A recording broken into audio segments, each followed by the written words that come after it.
एक गांव में एक चोर रहता था।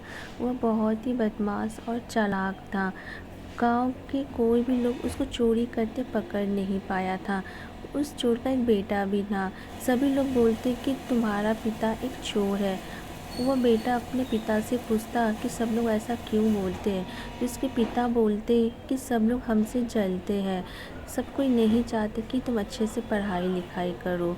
यह सब सुनकर उसका बेटा बहुत ही खुश हो जाता और अपने पढ़ाई लिखाई और खेल कूद में लग जाता। धीरे धीरे समय बीतने लगा। उसका लड़का बड़ा होने लगा।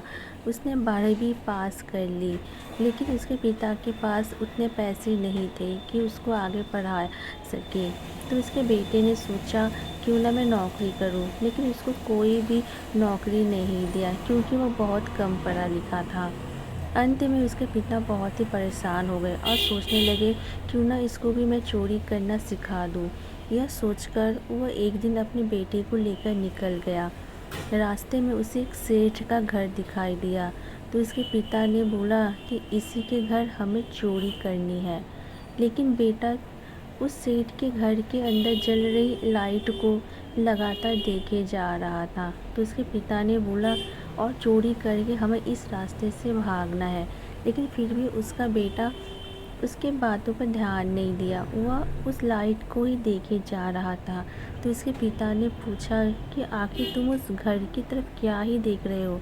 तो बेटे ने बोला मैं उस जलती हुई लाइट को देख रहा हूँ।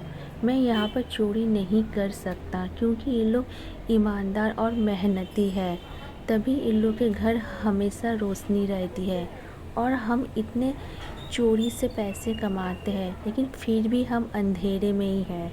यह सुनकर उसके पिता का सर शर्म से झुक गया और वो सोच लिए कि आज के बाद मैं कभी चोरी नहीं करूँगा।